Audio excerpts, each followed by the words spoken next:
he should dream about something like a new bite, not about when war ends and that our home will not get bombed.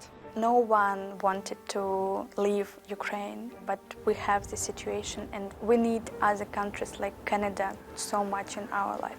Of the over 200,000 Ukrainians that have arrived to Canada, more than 20,000 have arrived to this city.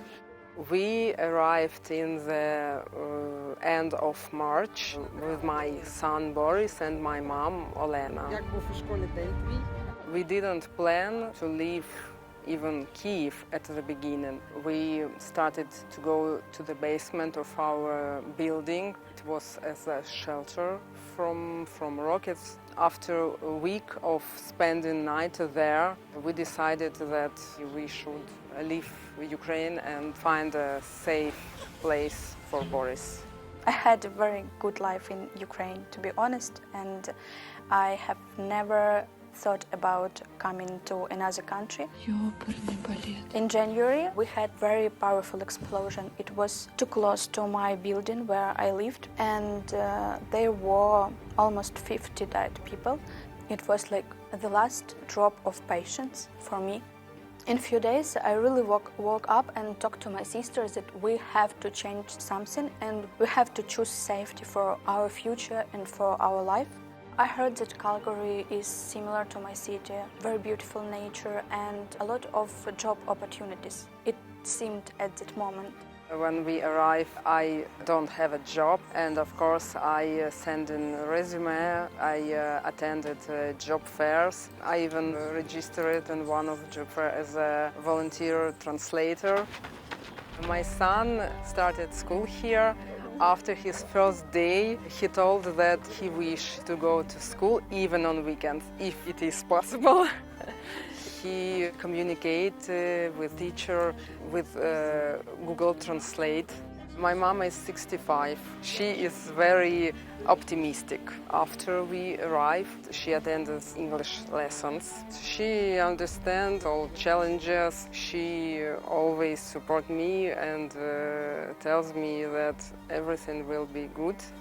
My husband is still in Ukraine, in Kiev. All men between 18 and 65 could be called up to army. I hope it will not happen, but who knows.